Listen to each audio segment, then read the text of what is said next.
Bismillahirrahmanirrahim. Assalamualaikum warahmatullahi wabarakatuh. Alhamdulillahirabbil alamin. Alladzi khalaqal mauta wal hayata liyabluwakum ayyukum ahsanu amala wa huwal azizul ghafur.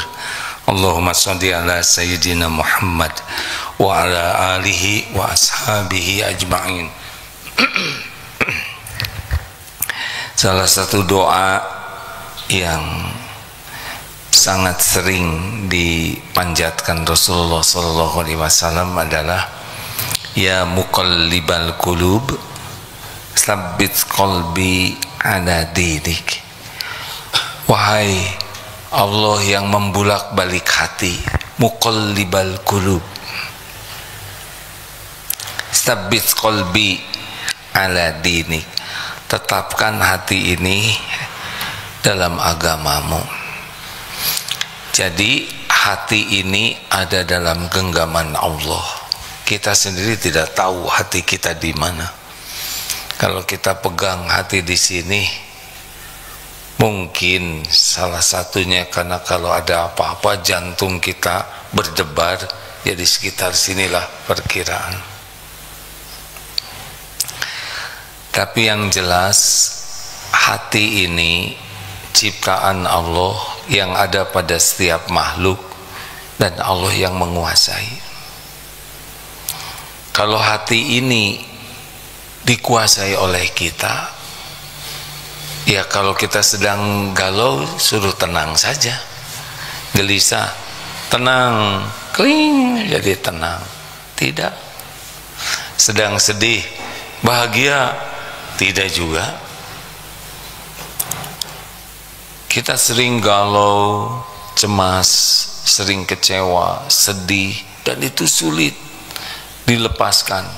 Ada benci, ada dendam, ada sakit hati, ada takut, ada pada diri kita ini, dan tidak mudah itu.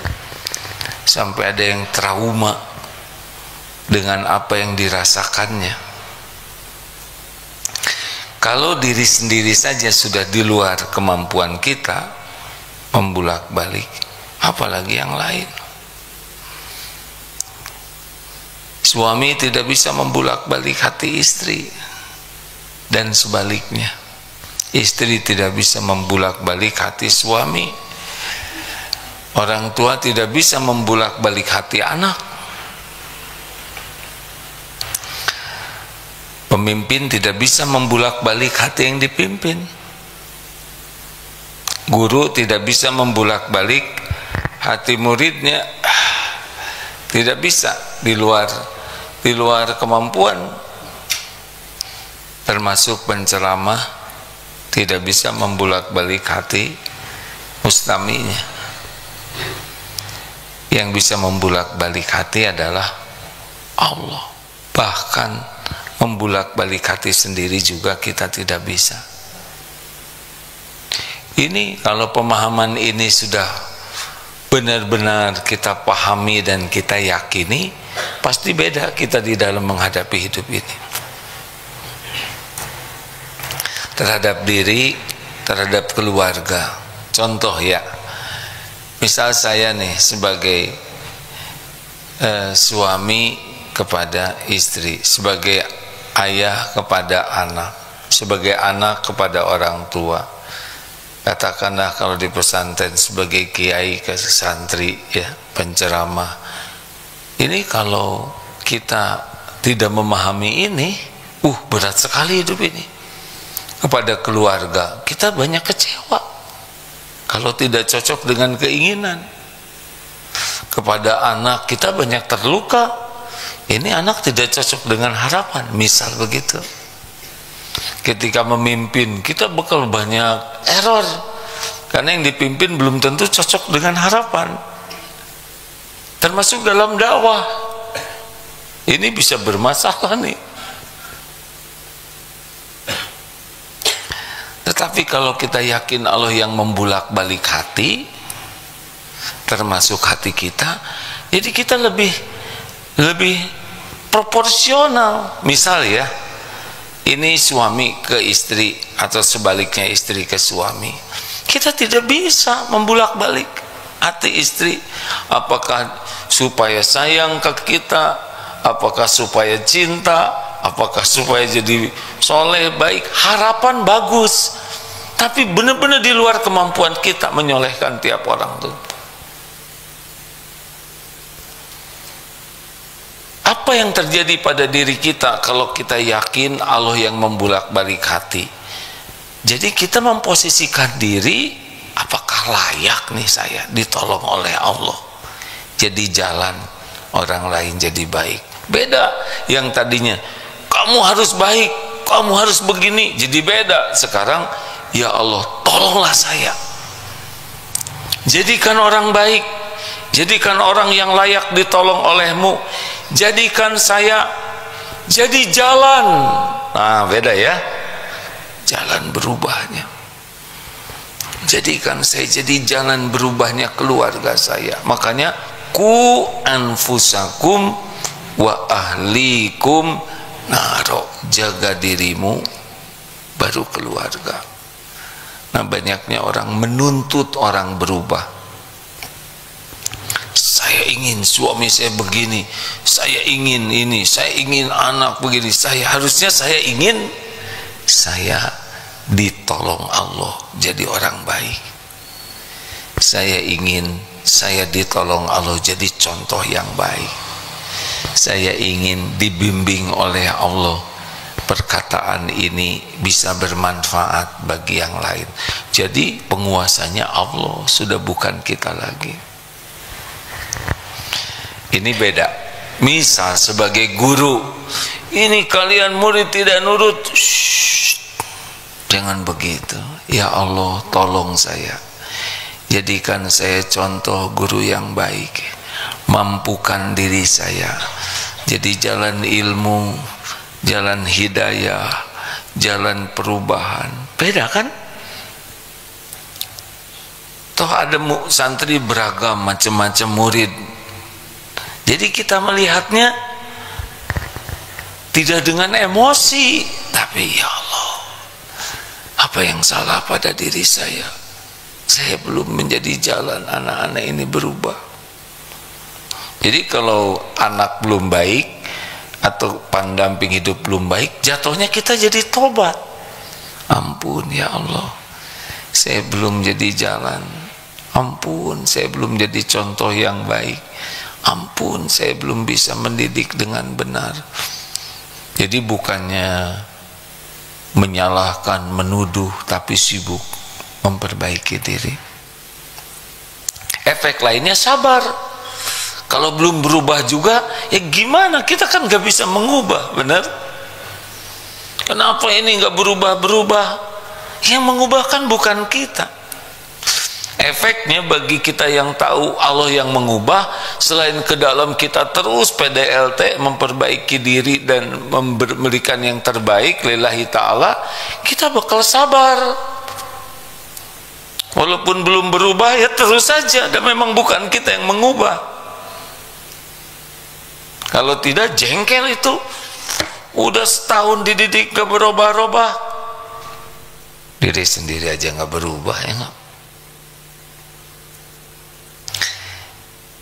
Dan kita akan lebih banyak berdoa, ya Allah, hanya Engkau lah anak ini ciptaanmu, anak ini milikmu, anak ini dalam genggamanmu, anak ini setiap saat ada dalam kekuasaanmu.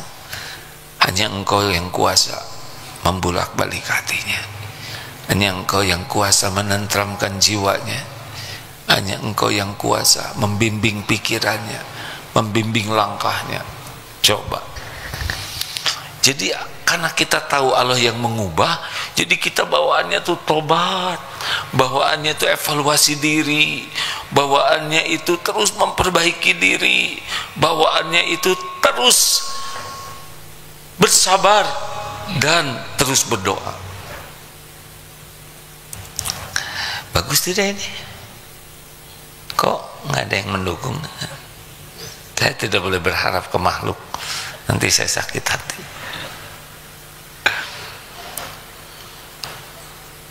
Jadi ini akan mengubah banyak dalam hidup kita, akan meredus kejengkelan, nggak mudah jengkel nanti, tidak mudah marah, tidak mudah sakit hati, tidak mudah kecewa, tidak mudah putus asa juga. Karena tugas kita fadzakir innama anta mudzakir, hanya paling bisa mengingatkan, nggak bisa mengubah.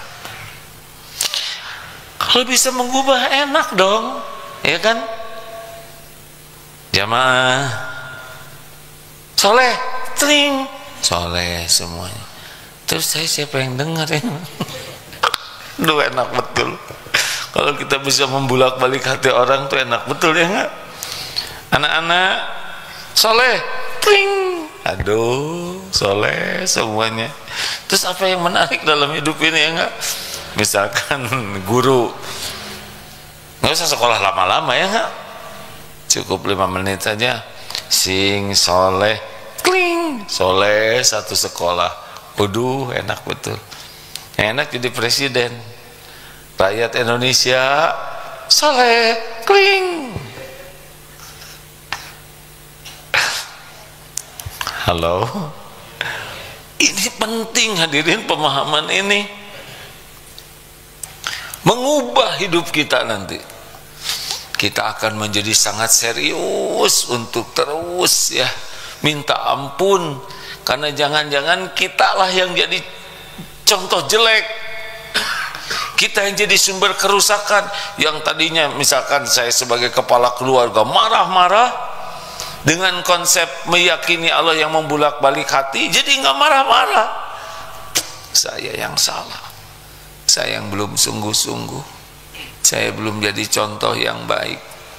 Allah tahu apapun yang saya lakukan, dimanapun, kapanpun. Astagfirullah. Anak tidak tahu kelakuan kita, tapi Allah kan tahu. Tidak bisa lari kita dari pengetahuan Allah. Innallaha la yakhfa alaihi syai'un fil ardi wala fis sama. Sesungguhnya bagi Allah tidak ada yang tersembunyi, baik di bumi maupun di langit. Nah, jadi misal ya, dengan keyakinan ini kita ketemu orang kan macam-macam, Pak. Ada yang cuek ke kita tuh, ada yang respect, menghargai, ada yang netral, senang tidak, sebel tidak, ya. Ada yang senang ke kita, ada yang cinta, ada yang sebel ke kita. Kita nggak bisa maksa hati orang. Kita tidak bisa sayangi dong saya, nggak bisa. Coba nih ibu-ibu ke suaminya, Mas, cintai aku. Wah, nggak bisa, Bu, nggak bisa. Kalau kita bisa gawat tuh, kalau kita bisa ngebulak-balik hati orang, ada orang lewat cakep, ting, cinta ke kita, itu mah kacau. Ada istri orang cinta, berat. Dan yang paling repot, kita cinta ke orang yang orang itu nggak kenal ke kita, ya kan? Ini lebih nyesek. Ada kemarin seorang ayah yang minta didoakan karena anaknya jatuh cinta kepada artis Korea, dan benar-benar cinta berat. Ini asli, Pak. Pada sudah selesai kuliah ini, sudah kerja, nggak semangat naksir yang lain. Yang semangatnya itu yang kenal, maaf, artis itu boro-boro kenal kepada dia, ya. Tapi dia cinta berat. Ah, ini ujian.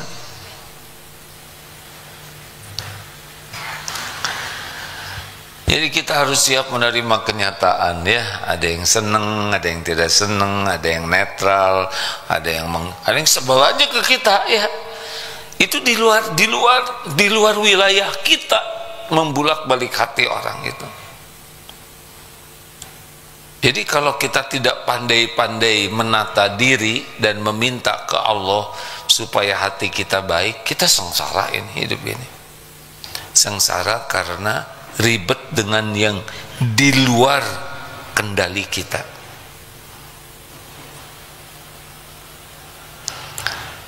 Maksa orang suka ke kita tidak bisa. Maksa orang menyayangi kita tidak bisa, tidak bisa. Sayang dong sama saya, makin enak katanya. Bu, jawab. Terserah ya, mau nggak jawab. Saya tidak boleh berharap. Sound system ini efeknya terlalu besar ya, jadi gaungnya membuat kurang jelas. Wah, maaf ya, sesama tukang sound system beginilah.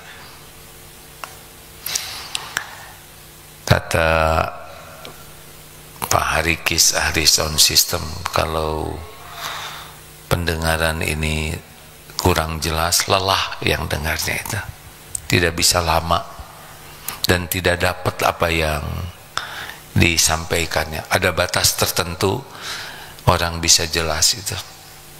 Makanya pendengaran dulu, kurangi reverbnya deh, maaf, efeknya dikurangi sedikit. Penting penceramah kursus.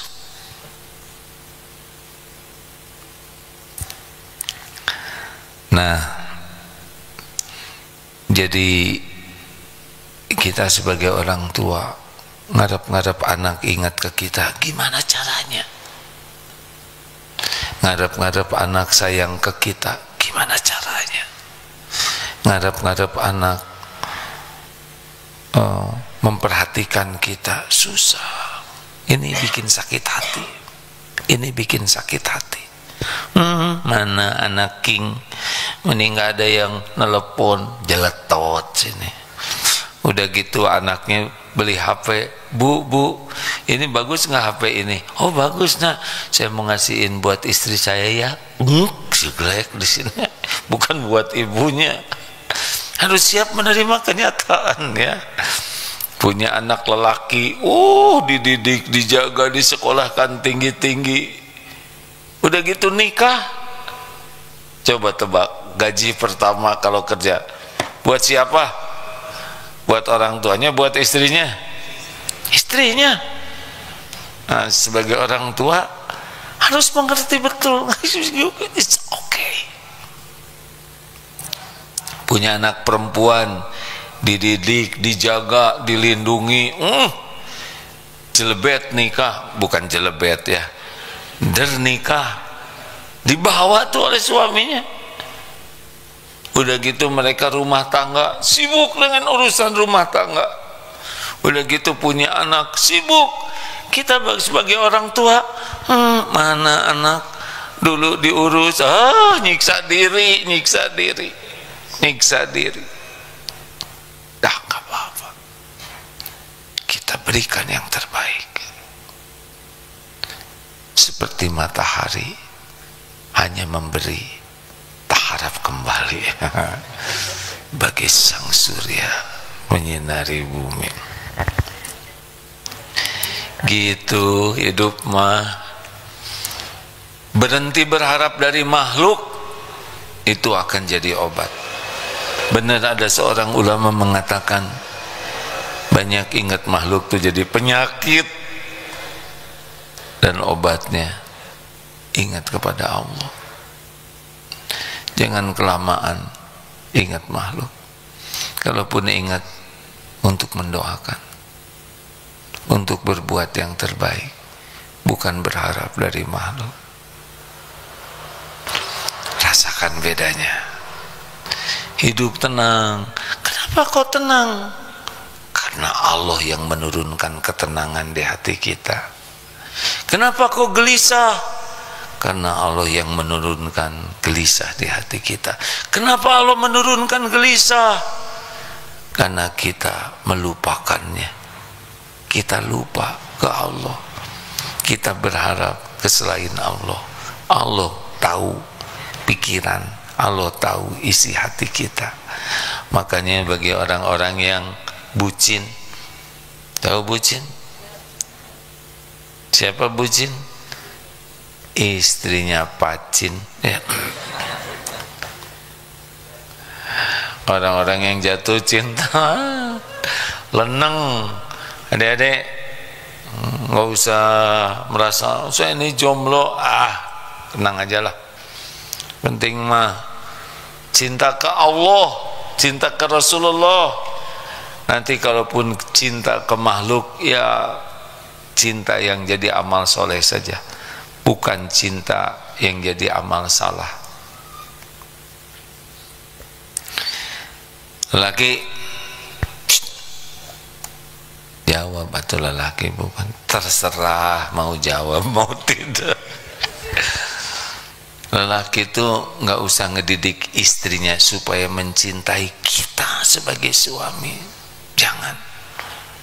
Didik istrinya supaya mencintai Allah di atas segalanya, baru istri bakal bahagia. Nggak usah lebay kita jadi lelaki, nggak usah pengen di istri supaya mabok kepayang kemana, nanti mabok beneran dipentung guys. nggak usah kita tepos. Tahu tepos? Tebar pesona.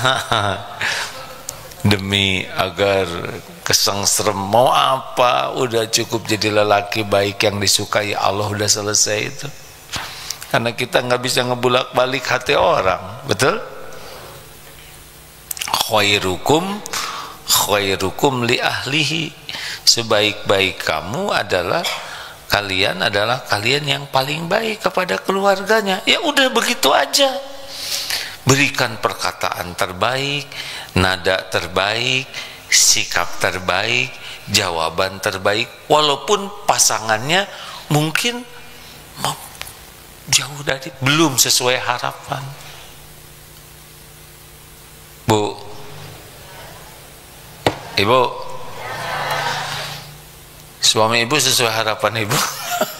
Enggak. Hah? Alhamdulillah ala kulli hal katanya. Itu ciri-ciri itu. Sambil begini, alhamdulillah ala kulli hal lah.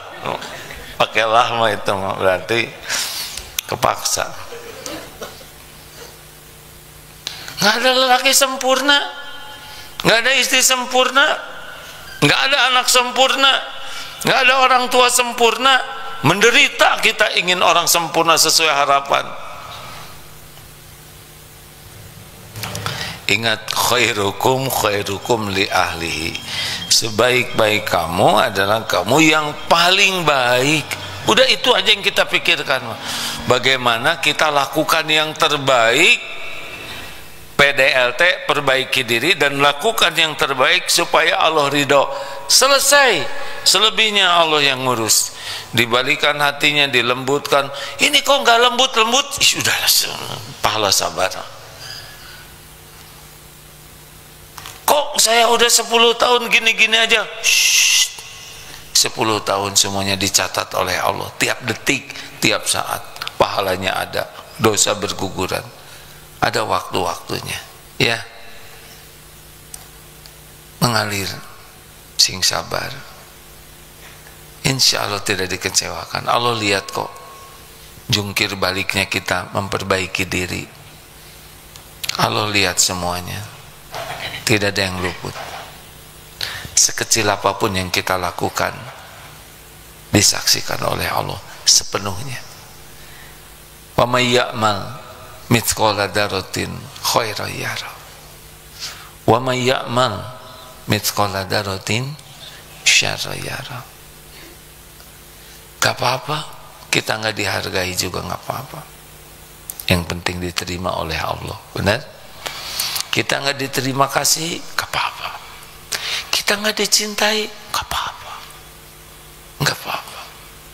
Yang penting Allah penguasa langit dan bumi menyayangi kita. Itu kuncinya hidup ini. Tenang sajalah, dunia cuman mampir sebentar saja, tidak lama lagi juga kita pulang. Benar? Gak kerasa kok di dunia ini. Kok kerasa, nggak kerasa, ya udah kerasa lah. Kita ini cuma lagi nunggu pulang, benar? Mau pulang kemana? Kalau nggak pakai keikhlasan, nggak pakai ketawakalan, di dunia ini kita sengsara. Karena nggak ada kaitan bahagia dengan harta, gelar, pangkat. Makan punya mobil bagus, lebih sengsara, takut kegores, ya kan? Jadi makin ria, ujub, makin dengki, di akhirat dihisab. Nggak usah ribetlah dengan dunia ini, ya. Syukuri aja yang ada, qanaah, puas dengan yang Allah beri, bahagia. Wah, kalau begini nanti dong nggak maju-maju. Majulah. Kalau kita qanaah, Allah yang ngasih nanti. Nggak usah pakai banyak keinginan. Allah kan udah tahu apa yang bekal jadi keinginan kita. Belum kepikir keinginannya, Allah udah tahu. Allah tahu tidak keperluan kita. Tahu. Yang belum kita kepikir aja, Allah sudah tahu. Sebelum bicara doa, sebelum bunyi, Allah udah tahu apa yang mau didoakan oleh kita. Allah Maha tahu segala-galanya. Bismillah, izin Kiai udah masuk MKFM. Iya, silakan Pak Miftah Farid. Tuh, Masya Allah. Semoga Allah memuliakan guru kita ini ya. Beliau diberi usia panjang, sehat, lahir batin, istiqomah, Masya Allah, dalam iman, amal soleh, dalam dakwah. Amin ya rabbal alamin. Teman-teman sekalian, ini insya Allah materi ini akan dibahas lebih panjang, lebih detail di TSM. TSM itu singkatan dari Tasik Transmolio, Transmolio, astagfirullah, Trans Studio Mall, ya, Transmall Studio lagi. AA bagian jam 10, jam 9-nya Ustadz Taufik. Silakan datang ke Trans Studio Mall masjidnya. Kajian bulanan setiap pekan pertama hari Kamis di sana. Bagian hadir, bisa hadir silakan. Datang ya, kalau memungkinkan datang. Kalau ke Darut Tauhid nanti asar kajiannya di sini, kajian Al-Hikam. Lalu dilanjutkan pada maghrib ada tafsir dan AA mengisi pada isya. Datang ya, kalau memungkinkan datang. Itu beda hasilnya. Bisa sekarang dengan medsos, bisa, alhamdulillah. Tetapi Allah melihat siapa yang pergi dari rumah. Allah tahu langkahnya. Allah menyaksikan ongkos yang dikeluarkannya. Allah tahu siapa yang capek, yang keringetan, yang ngongkosin orang, beli bensin, parkir. Allah melihat perjuangan seperti ini. Allah tahu nanti cari tempat. Semua ini walladzina jahadu fina lanahdiyannahum subulana wa innallaha lama'al muhsinin. Al-Ankabut 69. Dan orang-orang yang berjihad, bersungguh-sungguh mengeluarkan waktu, tenaga, pikiran, biaya untuk mendekat ke Allah, mencari keridhaan Allah. Keridhaan Allah itu ada pada amal yang disukai Allah. Allah sungguh-sungguh menunjukkan jalannya. Jadi beda ya, kalau memungkinkan hadir. Tapi setan kan, bisikan pertama setan itu adalah mencegah orang paham agama. Apalagi kajian tauhid, setan paling tidak mau kita ngaji tauhid. Karena kalau kenal ke Allah, orang bakal ikhlas. Mukhlasin itu yang tidak bisa ditipu setan. Kalau orang yakin ke Allah, dia bakal tawakal. Laisa lahu sultanun 'alal ladzina amanu wa 'ala rabbihim yatawakkalun. Enggak bisa setan nipu orang yang mukhlasin dan mutawakilin. Makanya ada bedanya tidak nonton di video dengan atau di medsos dengan hadir? Pasti beda lah. Kecuali yang memang tidak memungkinkan, saya ingin ikut pengajian tapi saya di Afrika Selatan misalkan, ya, di keutarakan. Oh, kalau yang tidak memungkinkan bisa pakai medsos, tapi medsos seperti ini juga tergantung tingkat kesungguhan. Kan ada yang sambil begini ya nonton si Agim bobo ya. Kenapa Agim cepat sekali ceramahnya? Ya udah gitu. Ada yang sambil makan, ada yang sambil masak, ada yang sambil lari. Sekarang alhamdulillah, dulu nggak ada medsos begini. Sekarang sambil lari bisa dengar ceramah, Pak. Alhamdulillah ada, insya Allah. Dulu harus nonton di TV, dan kalau lari pagi bawa TV agak ini suka dikejar ya. Jadi disangka itulah.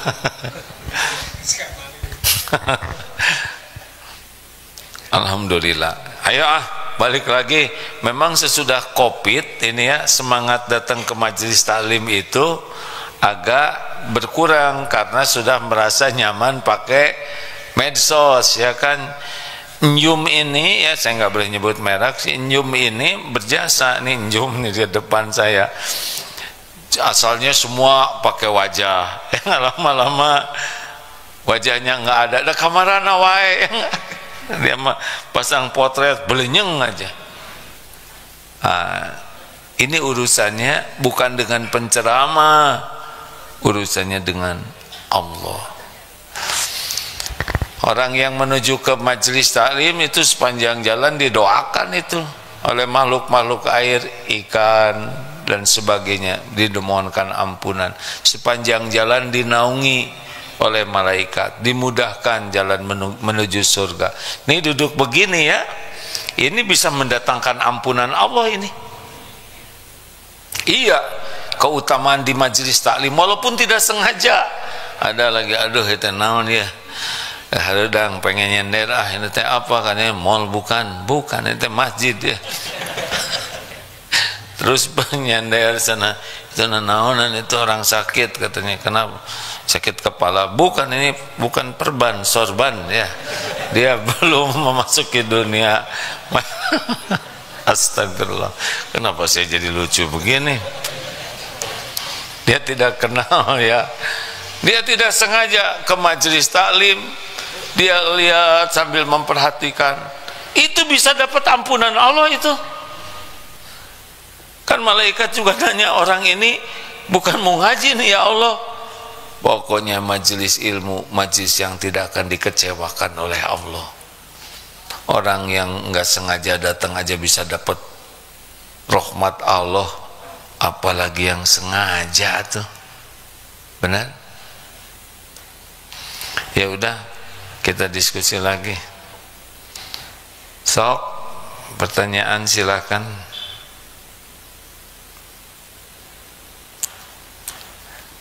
Ayo dek, Amim kemana? Sakit? Hah? Sakit apa? Siap sakit Pak Hamim. Sudah berapa lama? 2 hari. Oh, kabarin atuh sakit apa? Oh iya, nih ada pertanyaan Bu, nggak usah dipaksakan kalau nggak ada ya. Silakan Bu. Tes. Ya.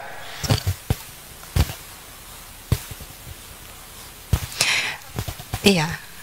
Assalamualaikum warahmatullahi wabarakatuh. Waalaikumsalam warahmatullahi wabarakatuh. Bismillahirrahmanirrahim. Pertanyaan saya sih gini. Alhamdulillahirrabbilalamin, saya sudah bisa sampai kemari. Alhamdulillah. Saya jamaah tauhid dari Pekanbaru, dulu saya belajar. Kemudian ketika guru saya sudah meninggal dunia, maka saya merujuk kepada AA dikarenakan Karena dari Darut Tauhid. mau meninggal gitu. Insyaallah. Masya Allah. Tabarakal fikum. Insyaallah. Saya terus terang AA dulunya tinggal di Sumatera, dan waktu AA datang ke Ayahanda Edi Ramayadi, saya kebetulan ada kesibukan dan saya tidak bisa ikut pengajian AA pada waktu itu. Dan qadarullah, Allah menghijrahkan saya ke Solo, dan sampai di Solo saya sudah 9 bulan, dan Sekarang sini. iya AA Ya. atas ridha Allah. Alhamdulillah. Jadi pertanyaannya apa? Ya, Nah, pertanyaan saya, usia saya sekarang sudah 50. Iya, Ya kan? ya, Ya. tahu. Oh, katanya bisa menerawang. Enggak. Pengen ngomong segitu. Terus jadi gimana pertanyaannya? Ya, yang seperti AA, pasti AA sudah mengerti maksud saya. Enggak. Itu. Jadi apa pertanyaannya, Bu? Pertanyaan saya adalah,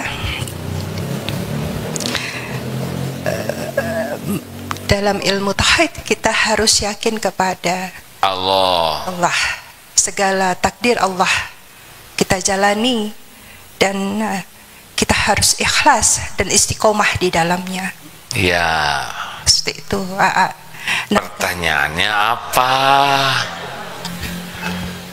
Ibu teh mau nanya enggak? Atau mau informasi aja? Nggak apa-apa, informasi aja juga. pertanyaannya AA, boleh tidak saya bersilaturahmi dengan AA secara formal atau informal untuk secara menjelaskan ganjalan-ganjalan yang ada di hati saya yang tidak bisa saya katakan secara umum. Ini dia. Oke, begini, baik. Ya. Terima kasih, Bu. Pertanyaannya itu. Iya, saya minta waktu untuk dapat menjelaskan ataupun menceritakan itu. Oh iya, ini pertanyaan. Dan saya berat. minta solusinya seperti itu. Baik. Nanti coba saya tanya dulu ke teman-teman yang ngatur jadwal ya. Nuhun. Suka ada yang ngatur ini biasanya. Iya, nuhun. Jam sekian ke sini, sekian ke situ, ya. Terima kasih. Ya, pertanyaan selanjutnya dari medsos, silakan. Assalamualaikum Ustadz, izin bertanya, apa benar ketika istri bekerja rezeki suami 70% sedangkan istri 30% untuk keluarga? Kedua, ketika istri bekerja ingin membeli sesuatu, apakah harus izin suami semuanya sedangkan pembeliannya hasil kerja istri dan tidak ada hasil kerja suami? Inilah, jangan riweuh ya.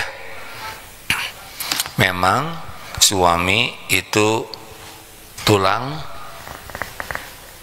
ekor gitu. Tulang punggung. Qadarullah. Suami itu memang takdirnya jadi kepala keluarga. Sebetulnya yang paling wajib mencari nafkah idealnya adalah suami, tetapi tidak semua keadaan seideal ini.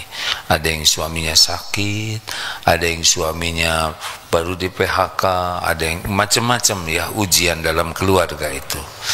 Jadi kalaupun nanti takdirnya istri juga punya penghasilan karena suami lagi terbatas, istri tidak boleh merasa jadi kepala keluarga, seakan-akan menjadi lebih tinggi, jadi jadi kurang adab kepada suami, tidak boleh. Itu ujian juga, karena sebetulnya boleh jadi istri dibukakan oleh Allah rezekinya adalah buah dari kesabaran suaminya dalam menghadapi ujian hidup. Misalkan suaminya ada yang gajinya 3 juta, istrinya 30 juta, tapi suaminya teh baik akhlaknya, ibadahnya bagus, tidak berbuat yang tidak baik, itu terjaga, tahajudnya bagus. Nah, tapi karena pekerjaannya hanya menghasilkan segitu, bisa jadi istrinya kerjanya memang tidak terlalu hebat, tapi oleh Allah dibuka. Jadi boleh jadi itu kebukannya juga sebetulnya rezeki lewat doa suami. Suaminya kerjanya bagus, cuma memang segitulah di kantornya, misal ya. Boleh pakai rezeki sendiri, boleh. Dan suami juga nggak usah ribet, kalau istri punya penghasilan ya sudah. Didik aja supaya istrinya bisa memanfaatkannya yang baik dan siap untuk yaumal hisab. Gak bisa dipaksa diatur, ingetin aja. Buatlah masalah uang di rumah itu jangan jadi ribet, betul nih? Jangan jadi bahan pertengkaran, bahan nggak enak, sudahlah. Ya cuman gitu, kan gitu. Ada nggak ada, datang habis. Kadang-kadang belum datang udah habis ya. Iyalah, coba ya. Ini kerja, membanting-banting tulang, karena kan tukang daging ya. Siapa yang ketawa gitu? Atau meres-meres keringat aja. Bu, Pak, coba ya, udah kerja setakar kebak, gajian. Alhamdulillah. Berapa lama itu pegang gaji? Dari kantor ke rumah. Nih Bu, gaji. Kasihin. Seneng sih Ibu teh. Berapa menit coba? Udah gitu, ini buat nyicil, buat listrik. Berapa menit pegangnya? Ini buat bayaran. Ini dulu waktu cash ya, sekarang udah beda lagi, transferan, betul tidak? Dulu waktu main cash-cashan kan gitu, uang bawa ke rumah, senang sebentar, udah dibagi-bagi.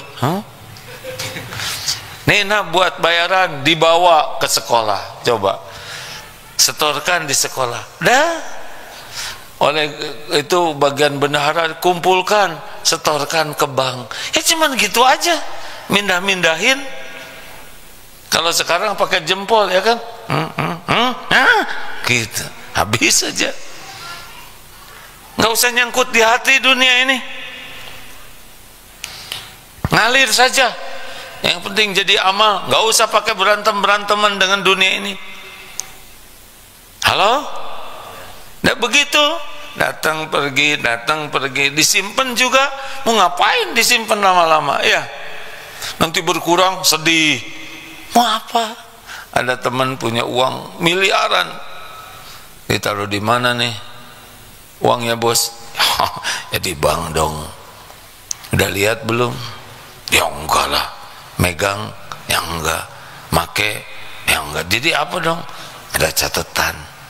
Catatan mah gampang, saya juga bisa bikin. Mau dibikinin catatan? Dan beliau udah tua juga, diabetes, nggak bisa segala dimakan, makan nasi juga cencret. Kolesterol nggak bisa segala dimakan. Asam urat, saya juga asam urat kemarin, nggak bisa segala dimakan. Uang banyak di bank, lihat enggak, megang enggak, make enggak, cuman catatan, yang dimakan dikit. Pembantunya mah digaras segala. Jadi nggak usah iri lah ya, jangan ribet dengan duniawi ini, nggak usah berantem-beranteman. Ada syukuri, nggak ada sabar. Dah. Terima kasih hadirin sekalian. Subhanakallahumma bihamdik Asyhadu an la ilaha illa anta astaghfiruka wa atubu ilaik. Assalamualaikum warahmatullahi wabarakatuh.